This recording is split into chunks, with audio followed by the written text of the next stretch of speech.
Greetings, everyone. Hope all of you are having an absolutely fantastic day. We are back again with more Pathfinder Wrath of the Righteous. Let's get into Magus, the class that lets you wield a weapon and dish out touch spells with equal effectiveness. We've already reviewed these mechanics in my 25 base class mechanics video, so I'll just come out with it and let you know I rank this class a B. A couple of archetypes are clearly superior, but they also are very different, so there's still a case for using this class.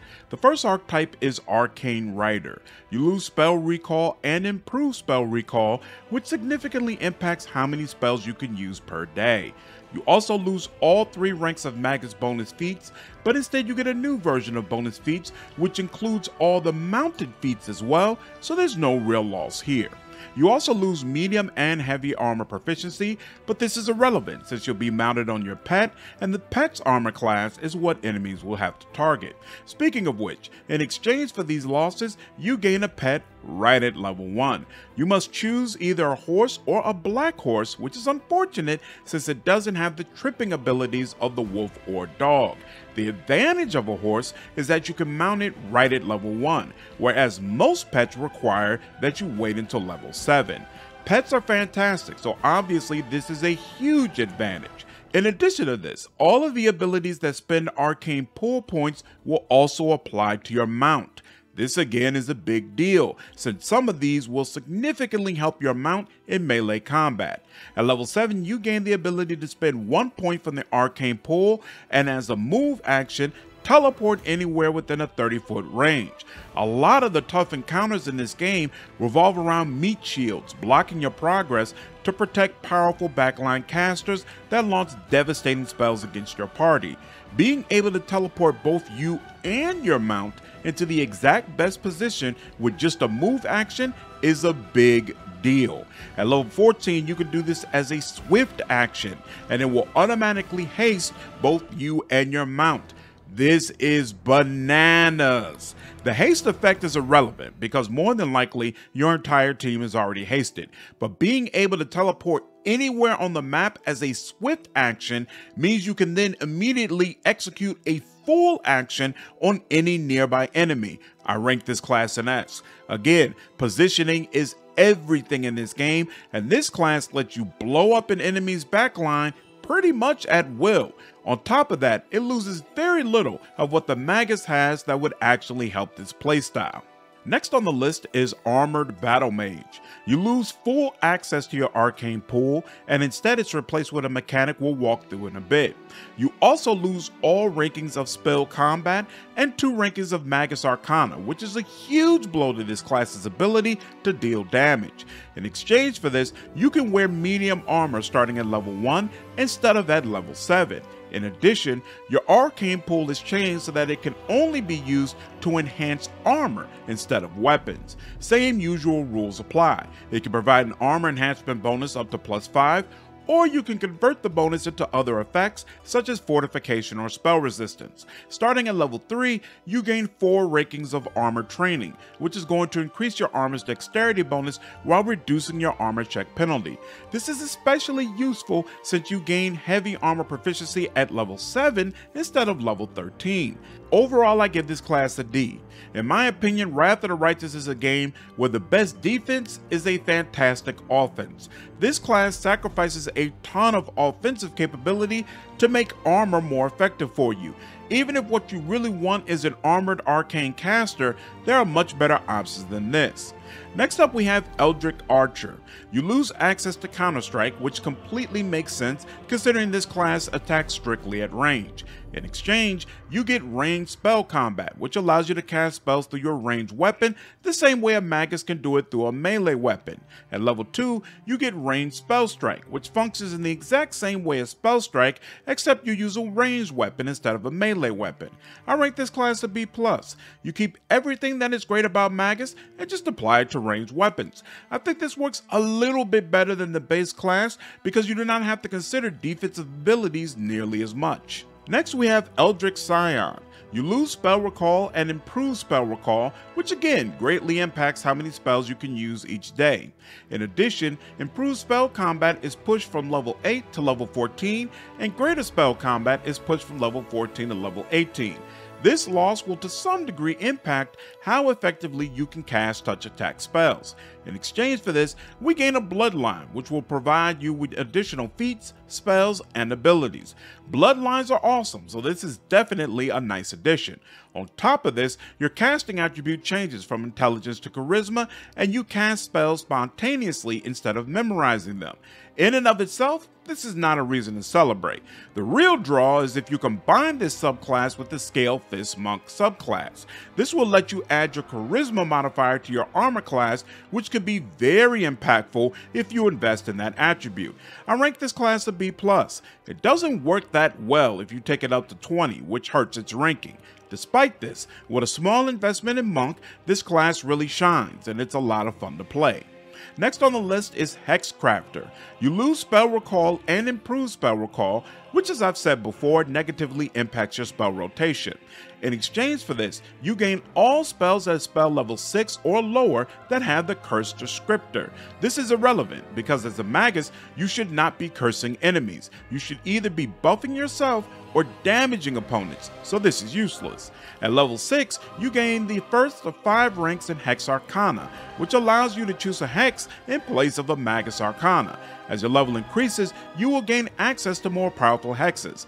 This is also useless because most hexes revolve around debuffing enemies, which we don't want to do.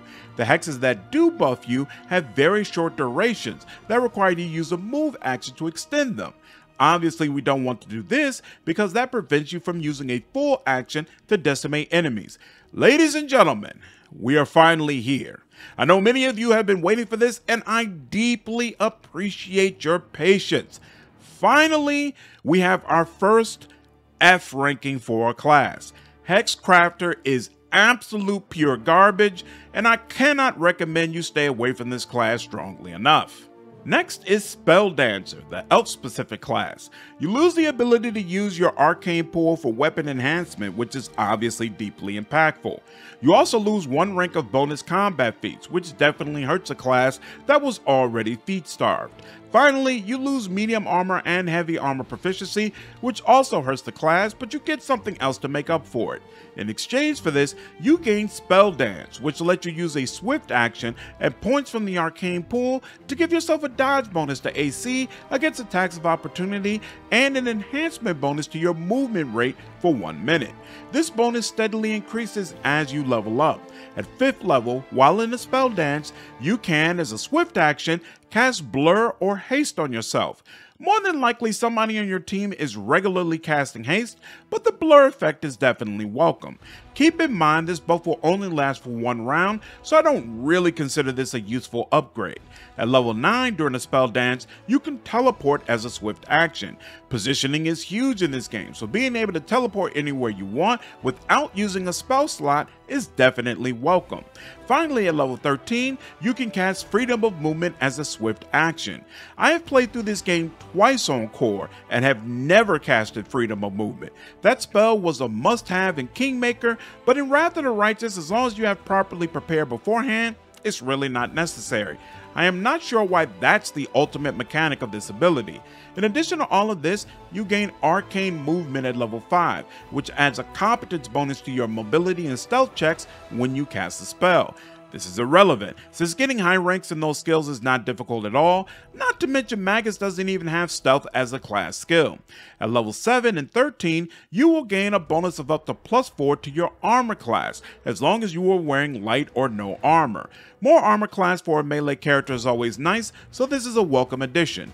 Overall, I give this class a C because I consider it worse than the base class, and I don't think there's a compelling reason to choose it. The teleportation effect is definitely nice, and +4 to AC is welcome, but you are sacrificing too much to get there.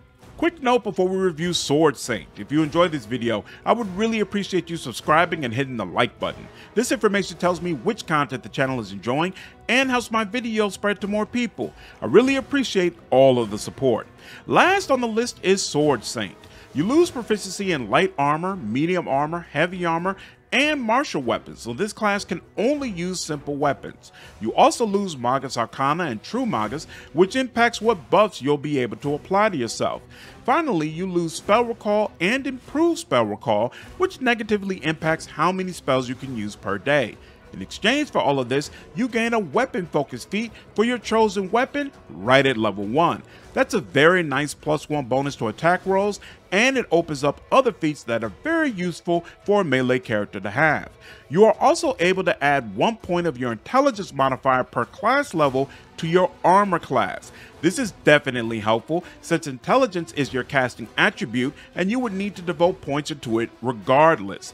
At level 4, you get Perfect Strike, which lets you use a point from your arcane pool to maximize your weapon's damage. So basically, if you successfully hit, you don't have to roll for damage. You'll automatically do the highest amount possible.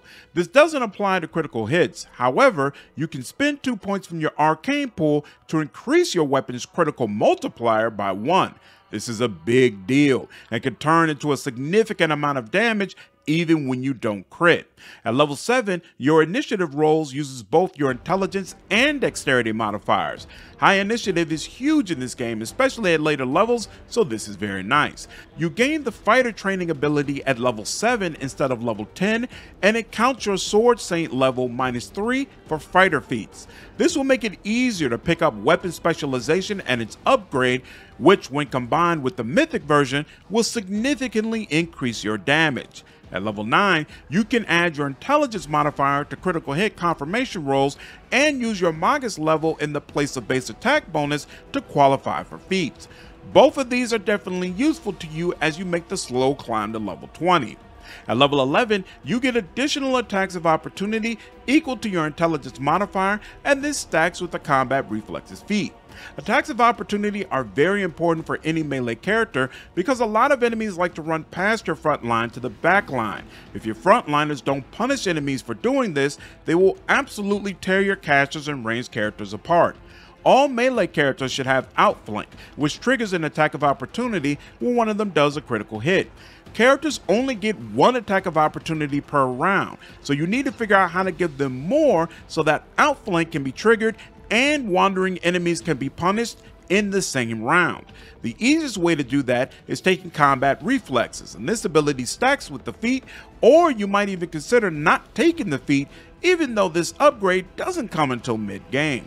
At level 13, when attacking a flat-footed opponent, you can add your intelligence modifier to the damage. If you start combat with a surprise attack, such as using your archer long range, then you can sometimes catch enemies flat-footed, although some are immune to this. Using greater invisibility is also an easy way to trigger this damage, but again, some enemies have a way to counter this.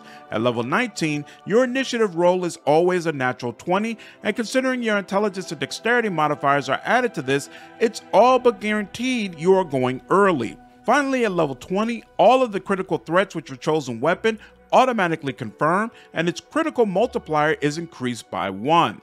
This is a massive increase to your damage, especially if you combine it with the Perfect Strike mechanics. I think it's pretty apparent this class is an S ranking, but I don't quite put it at S+. Everything I said probably sounds fantastic, and it is. You can pump out a tremendous amount of damage using this class. Keep in mind though that arcane pool points are a very finite resource, so Perfect Strike, which is your highest damage dealing ability, is not something you can just use constantly. Pound for pound, Sword Saint probably can do the highest amount of single target damage in the game, but only in limited spurts, as opposed to a class like Kineticist that constantly lays down crazy damage, but doesn't quite hit the ceiling Sword Saint can reach. That wraps up my rankings for Magus and all of its archetypes. In summary, I rank Magus B, Arcane Rider S, Armored Battlemage D, Eldritch Archer B+, Eldritch Scion B+, Hexcrafter F, Spelldancer C, and Sword Saint S. Hope all of you enjoyed this video. If you did, please leave me a like, share this content, and subscribe to the channel if you haven't already. I will see you all in the next video. Take care.